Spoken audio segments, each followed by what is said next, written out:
ይህ ኢትዮ ኤርላይንስ ነው። በቅድሚያ አርዕስተ ዜናዎቹን እናሰማችሁ። ኢትዮጵያ የጂኦግራፊ እስረኛ ሆና ለዘላለም ትኖራለች ብሎ የሚያስብ ኢትዮጵያዊ ካለ የሞተ ነው ሲሉ ጠቅላይ ሚኒስትር አብይ አህመድ ተናገሩ።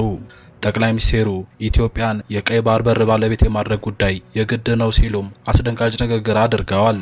ኢትዮጵያ የጂኦግራፊ እስረኛ ሆኗ ለዘላለም ትኖራለች ብሎ የሚያስብ ኢትዮጵያዊ ካለ እርሱ የሞተ ነው። መውጫ መግቢያ በሯን ታበጃለች። ይህ አይቀሬ ጉዳይ መሆኑን ተገንዝበው ጠቅላይ ሚኒስትሩ ከዚህ ቀደም በቤተ መንግስት ስብሰባ ላይ ዘልፈው ያስቆጣቸውን የትምህርት ሚኒስቴሩን ፕሮፌሰር ብርሃኑ ነጋን ዛሬም አዲስ አበባ ስታምስ ነበር በማለት ሲዘልፏቸው ተደምጠዋል። 97 ዓመተ ምህረት እነ ፕሮፌሰር ብርሃኑ ነጋ እና ሌሎች ታዋቂ የኢትዮጵያ ፖለቲከኞች አዲስ አበባን በሚያምሱበት ዘመን አንድ ቲቪ ብቻ ነበረ፣ ኢቲቪ የሚባል ፋና እንኳን ቲቪ አልነበረው። ጠቅላይ ሚኒስትሩ በዚህ ዘመን ሁሉም ዜጋ ተናጋሪና ተንታኝ ሆኗል ያሉ ሲሆን ከ1997 ምርጫ በኋላ በአንድ ቲቪ ብቻ አዲስ አበባና ሀገሪቱ ታምሶ ነበር፣ ብዙ ሰው ሞቷል። በአሁኑ ሰዓት በብዙ መቶች የሚቆጠሩ ቲቪዎች ባሉበትና ያተኩሳትና ተቃውሞ ቢኖር መንግስታት አድምጠውና ታግሰው ማለፍ ካልቻሉ ኢትዮጵያ ውስጥ ሊፈጠር የሚችለውን ነገር ማሰብ ያዳግታል ሲሉ እሳቸው የሚመሩት መንግስት ተቃዋሚዎችንና ተቺዎችን እንደሚያዳምጥና እንደሚታከስ አድርገው ማቅረባቸው በብዙ ዘንድ ሞትን አጭሯል። አንዳንዴ ለቀደሙት መንግስታት ሳስብ እንደ ዛሬ ፌስቡክ፣ እንደ ዛሬ ዩቱብ፣ እንደ ዛሬ ዝም ብሎ መናገር ቢቻል ኖሮ ምን ያደርጉ ነበር እያልኩ ፈራለሁ። በአንድ ቲቪ ያን ያክል ከታመስንና ያን ያክል ከሞትን እንደ ዛሬ በመቶዎች የሚቆጠሩ ቲቪዎች ባሉበት ጊዜ ውስጥ ኢትዮጵያ ውስጥ ምን ሊፈጠር እንደሚችል ሁላችሁ ማሰብ አይሳናችሁ። ዝርዝሩን ይዘናል። የኤርትራና የብልጽግናው መንግስት እያደረጉት ያለው የቃላት ጦርነት ዛሬም ተባብሶ ቀጥሏል።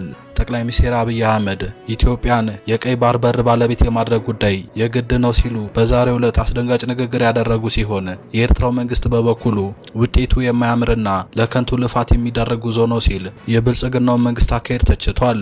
ይህ በእንዲህ እንዳለ ኤርትራ ከሰሞኑ ከሱዳን ወታደራዊ መሪ ከአልቡርሃን ጋር በመተባበር በድንበር አካባቢ በጋራ ወታደራዊ ስልጠና እየወሰዱ እንደሆነ ተሰምቷል።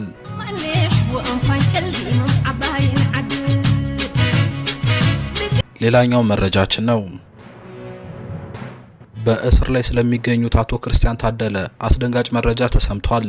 ታስረውበት ወደሚገኙበት እስር ቤት ሄደው እንደጎበኟቸው የገለጹት ጠበቃቸውና አንድ የቤተሰብ አባላቸው አቶ ክርስቲያን ታደለ በቅርቡ የቀዶ ሕክምና ማድረጋቸውንና ከዚሁ ጋር በተያያዘም ህመማቸው እየተባባሰ መሆኑን ገልጸዋል። የአቶ ክርስቲያን ታደለ ቤተሰቦች የምክር ቤት አባሉ በእስር ቤት እየደረሰባቸው ስላለው ግፍና እንግልት እንዲሁም እሳቸውን ለመጠየቅ ወደ እስር ቤት ሲሄዱ ስለሚያጋጥማቸው በደል ያልተጠበቀና አስደንጋጭ መረጃን አጋርተዋል። ዝርዝሩን ይዘናል። ሰላም ውድና የተከበራችሁ የቻናላችን ተከታታዮች፣ በእለቱ የተሰሙትን እነዚህንና ሌሎች መረጃዎችን ይዘን ቀርበናል። እስከ ፍጻሜው አብራችሁን ቆዩ። ቪዲዮ ላይክ እና ሼር፣ ቻናሉን ሰብስክራይብ እና የደወል ምልክቷን በመጫን ትኩስና አዳዲስ መረጃዎችን ያገኙ እያልን ወደ ዝርዝሩ አለፍን።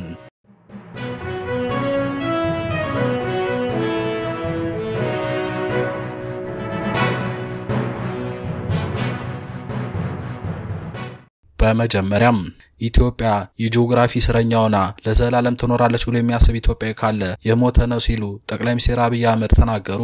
ጠቅላይ ሚኒስትሩ በጻፉት የመደመር መንግስት መጽሐፍ ምረቃ ስነ ስርዓት ላይ ያልተጠበቀና አነጋጋሪ ንግግር አድርገዋል። ጠቅላይ ሚኒስትሩ ከዚህ ቀደም በቤተ መንግስት ስብሰባ ላይ ዘልፈው ያስቆጧቸውን የትምህርት ሚኒስቴሩን ፕሮፌሰር ብርሃኑ ነጋን ዛሬም አዲስ አበባ ስታምስ ነበር በማለት ሲዘልፏቸው ተደምጠዋል።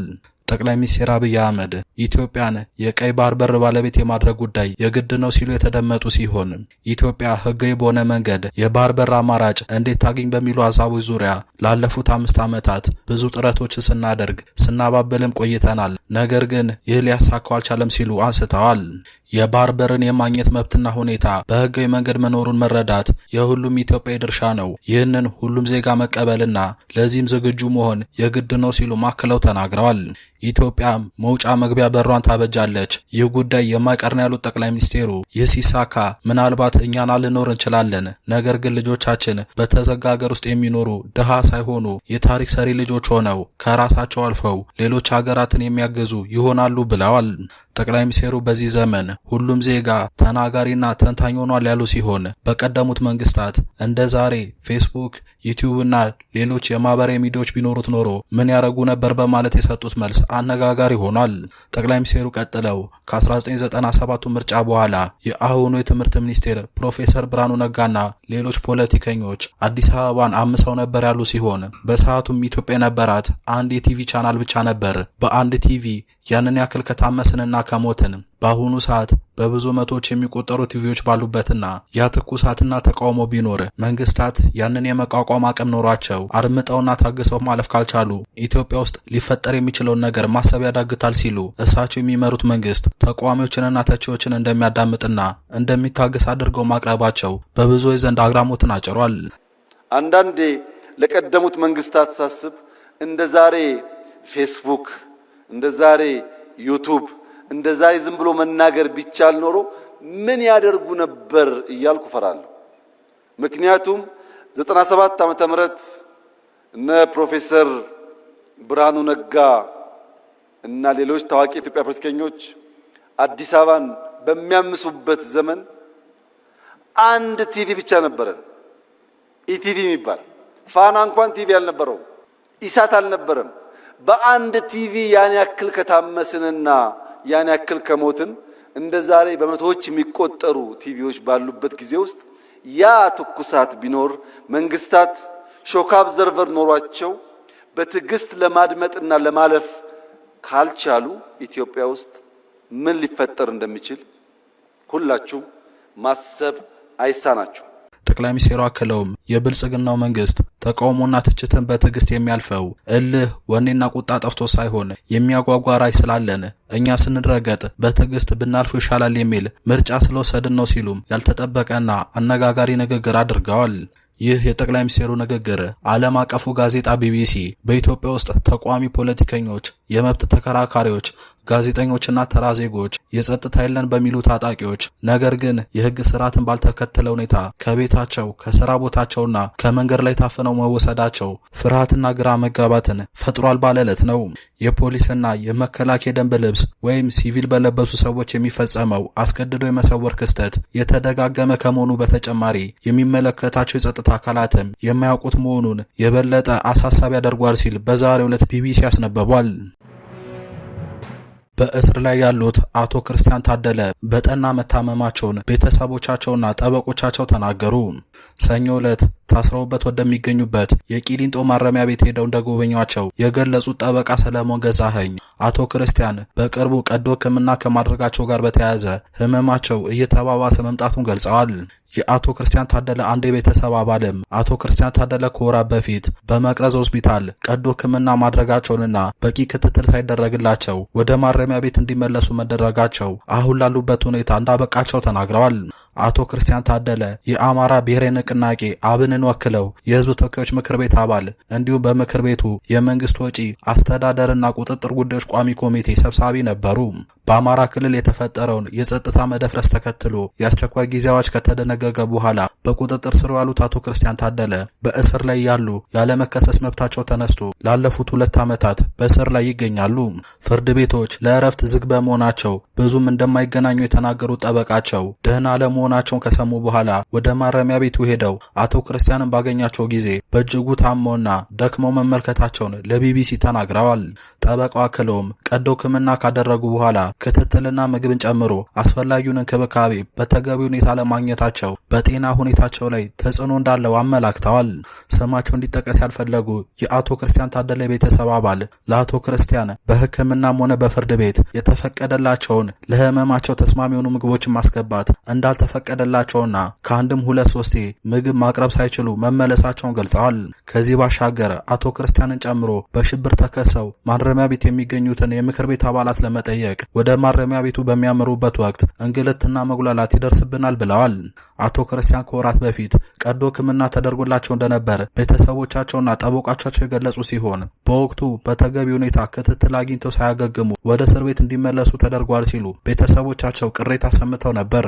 የአቶ ክርስቲያን ቤተሰቦች እንደሚሉት አቶ ክርስቲያን ያሉበት ሁኔታ አሳሳቢ ሲሆን ለመንቀሳቀስና ጥያቄዎችን ለማናገር አዳጋች በሆነ ሁኔታ ውስጥ ይገኛሉ ብለዋል። በተጨማሪም ወደ ማረሚያ ቤቱ ከተመለሰ በኋላም ለማገገም የሚያስፈልገው እንደ አጥሚትና ሌሎች ነገሮችን ይዘን እንዳንገባ ተከልክለናል። ከአንድም ሁለት ጊዜ አጥሚት ይዘን ተመልሰናል። በጣም ነው የታመመው። በስርዓት እንኳን ቆሞ ያናገረንም ሲሉ ተናግረዋል። የቤተሰቡ አባል የሆኑት ግለሰብ አቶ ክርስቲያን ሕክምና እንዲያገኙና ያሉበት ሁኔታ እንዲሻሻል የሰብአዊ መብት አካላት የሰብአዊ መብት ጥሰት እየተፈጸመባቸው ነው ያላቸውን እስረኞች እንዲጎበኙ ጠይቀዋል። በመጨረሻም የኤርትራውና የብልጽግናው መንግስት እያደረጉት ያለው የቃላት ጦርነት ዛሬም ተባብሰው ቀጥሏል። ጠቅላይ ሚኒስትር አብይ አህመድ ኢትዮጵያን የቀይ ባህር በር ባለቤት የማድረግ ጉዳይ የግድ ነው ሲሉ በዛሬው ዕለት አስደንጋጭ ንግግር ያደረጉ ሲሆን የኤርትራ መንግስት በበኩሉ ውጤቱ የማያምርና ለከንቱ ልፋት የሚዳረግ ጉዞ ነው ሲል የብልጽግናው መንግስት አካሄድ ተችቷል። የኤርትራው ማስታወቂያ ሚኒስቴር ዛሬ ባወጣው ጠንካራ መግለጫ የኢትዮጵያ መንግስት ባለስልጣናት ሉዓላዊ የባህር በር ስለማግኘት የሚያደርጉትን ዘመቻ ህገወጥና አደገኛ እንደራ ሲል በይፋ አውግዟል። እንደራ ማለት በትግረኛ በደንብ ያልታሰበበትና በስሜት የሚደረግ እንቅስቃሴ ወይም ውጤቱ የማያምርና ለከንቱ ልፋት የሚዳርግ ጉዞ እንደማለት ነው። ይህ የኤርትራ መንግስት የዛሬ ትንታኔ መግለጫ በሁለቱ የቀድሞ አጋር ሀገራት መካከል ያለውን ግንኙነት እንደገና ውጥረት ውስጥ መግባቱን አመላካች ነው ተብሏል። በተያያዘ ዜና ጠቅላይ ሚኒስትር አብይ አህመድ ከአሰብ ወደብ ጥያቄ ጋር በተያያዘ ከኤርትራ ጋር ያለውን ግንኙነት መሻገሩን ተከትሎ በባለፈው ሳምንት ከፍተኛ ወታደራዊ መሪዎችን ሰብስበው አዲስ ኮማንድ ፖስት ማቋቋማቸውን አፍሪካን ኢንተለጀንስ አስነብቧል። ከዚሁ ጋር በተያያዘም ኤርትራ ከሰሞኑ ከሱዳን ወታደራዊ መሪ ከጀነራል አልቡርሃን ጋር በመተባበር በድንበር አካባቢ በጋራ ወታደራዊ ስልጠና እየወሰዱ መሆኑን ምንጮች አረጋግጠዋል።